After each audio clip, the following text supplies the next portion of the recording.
real quick, we're just going to talk about using eyeshadow as a pastel type medium. There's several different reasons why you may want to do this. Maybe, like me, you got a big old thing of different eyeshadows for Christmas. They were on the markdown aisle. You love the green and the blue, but the browns, not so much. And you're just trying to figure out what you're going to do with all of those. Maybe you've heard of the pan pastel palettes that they have, but you're not really sure you would like that medium, so you don't want to spend all that money on that, all the different pretty colors without trying it out first. Maybe, like me, you just want to wander around your sketchbook and see what happens and do this, that, and the other. So basically, this works just like pan pastels, only it's much cheaper. You can get eyeshadows at the dollar store, obviously. This is a $2 brush that I got from Walgreens on the after Christmas sale.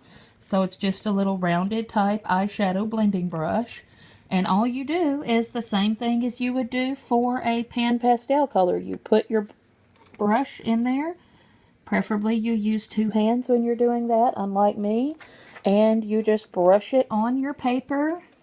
You're going to have some little crumblies go on. That's okay. You can either do it this way. You could do the slightly more angled round strokes, and you just put as much as you want to build up, and then when you're done, you blow it off, and you've got a very diffuse, very foggy, very soft kind of color going on.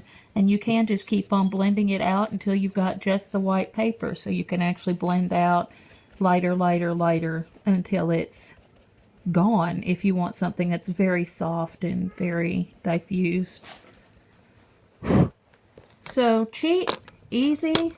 As you can see from this little test here, a regular white rubber eraser goes just fine through it. You put it over there a couple of times, it's gone.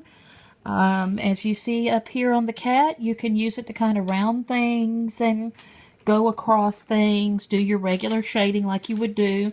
Now, as you can tell, this is not something you would want to normally do on a cat. This is just my testing things out and playing around book, so it doesn't really matter.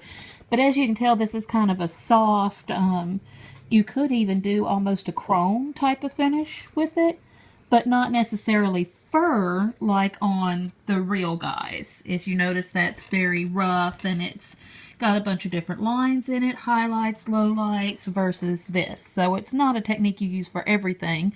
No technique is, but it works well for just little, oh, I want to put a little quick color in here, or I just want to play around with maybe some fog effects on a landscape, something like that. And this is just regular paper. It's not special charcoal paper or anything like that. I'm imagining you would get different looks with different paper types. So that's it. Thank you.